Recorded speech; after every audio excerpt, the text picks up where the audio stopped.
Hi friends, எல்லாருக்கும் வணக்கம்.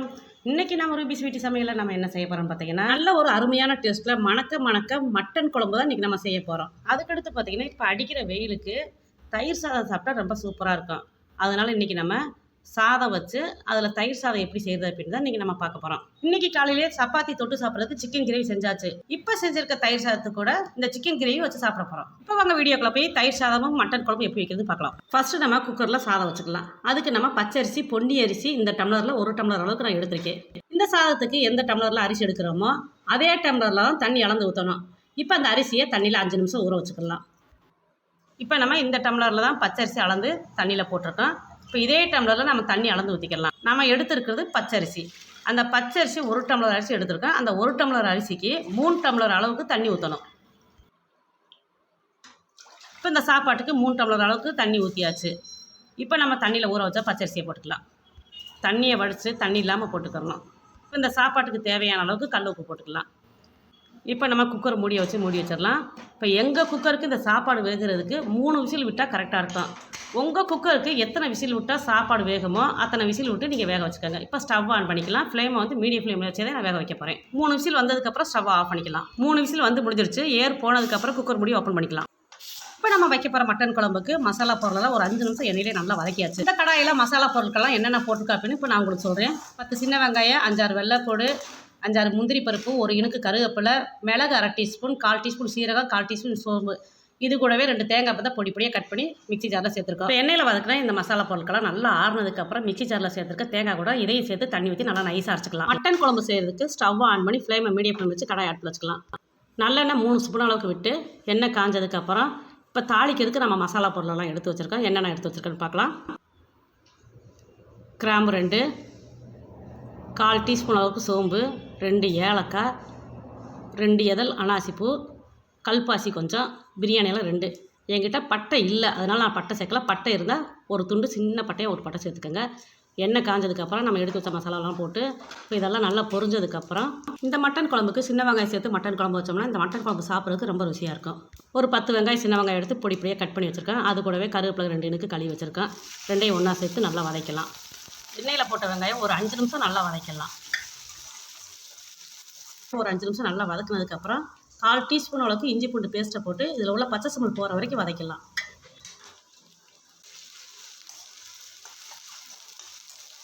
அடுத்து 2 பழுத்த பழமாக தக்காளி பழம் எடுத்து பொடியாக கட் பண்ணி வச்சுருக்கேன். அதையும் சேர்த்து நல்லா வதக்கலாம்.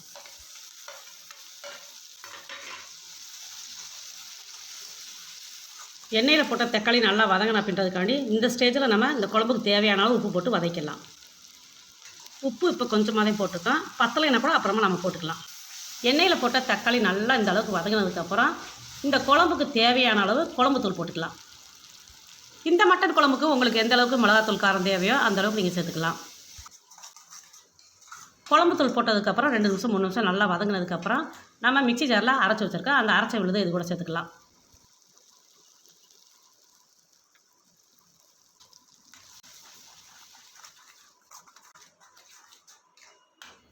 அரைச்ச மசாலா விழுது ஊற்றுனதுக்கப்புறம் ஒரு 2 நிமிஷம் வதக்கி விட்டுட்டு இந்த குழம்புக்கு தேவையான அளவு தண்ணி ஊற்றிக்கலாம். 200 கிராம் அளவில் மட்டன் எடுத்து அந்த மட்டனை குக்கரில் போட்டு தண்ணி ஊற்றி மஞ்சத்தூள் போட்டு நம்ம வேக வச்சு எடுத்து வச்சுருக்கோம். இப்போ இந்த வேக வச்ச மட்டனை இந்த குழம்பு கூட நம்ம சேர்த்து வேக வச்சுக்கலாம்.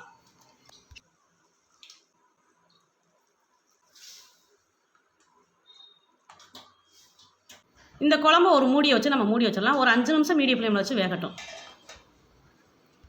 இந்த குழம்பு ஒரு 5 நிமிஷம் காயிற வரைக்கும் நம்ம குக்கரில் சாதம் வச்சுருந்தா அந்த சாதம் விசில் போயிடுச்சான்னு பார்த்துட்டு குக்கர் மூடியை ஓப்பன் பண்ணி சாதம் எந்த அளவுக்கு வெந்திருக்குன்னு செக் பண்ணிக்கலாம்.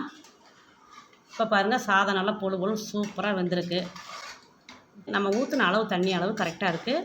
சாதம் நல்லா சூப்பராக வெந்துருச்சு. இப்போ இந்த சாதத்தை இந்த மாதிரி கலந்து விட்டதுக்கப்புறம் நம்ம வச்சுருக்க மட்டன் குழம்பு ஊற்றி சாப்பிட்றதுக்கு இந்த சாதத்துலேருந்து கொஞ்சம் சாதம் நான் எடுத்து வச்சுக்கிறேன்.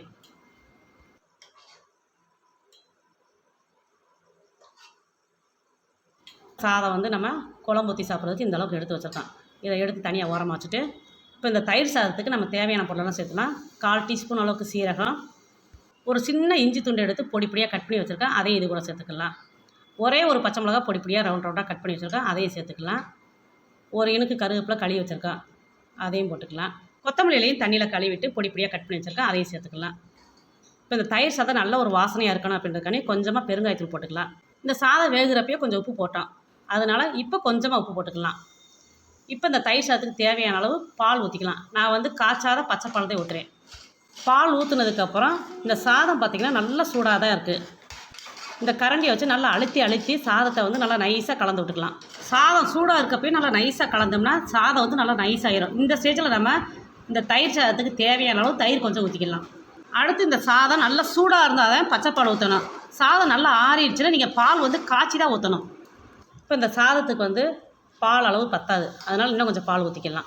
இந்த சாதத்துக்கு பால் எந்த அளவுக்கு தேவையோ அந்தளவுக்கு நிறையா ஊற்றினா தான் இந்த சாதம் சாப்பிட்றப்ப ரொம்ப நல்லாயிருக்கும். இப்போ இந்த தயிர் சாதத்துக்கு பால் அளவு தான் நம்ம ஜாஸ்தியாக ஊற்றிருக்கோம். தயிர் வந்து 1 ஸ்பூன் அளவு தான் போட்டிருக்கோம். இப்போ இந்த தயிர் சாதம் கொஞ்சம் புளிப்பாக இருந்தால் தான் இந்த தயிர் சாதம் சாப்பிட்றதுக்கு ரொம்ப நல்லாயிருக்கும். அதனால் இந்த சாதத்தை ஒரு தட்டை வச்சு மூடி வச்சிடலாம். 1 மணி நேரம் 1.5 மணி நேரம் கழிச்சு இந்த சாதம் போட்டு சாப்பிட்றப்ப கரெக்டாக இருக்கும் சாப்பிட்றதுக்கு. இப்போ மட்டன் குழம்பு காய வச்சு 5 நிமிஷத்துக்கு மேலேயே ஆயிடுச்சு. இப்போ மூடியை ஓப்பன் பண்ணி கரண்டி வச்சு நம்ம கலந்து விட்டுக்கலாம்.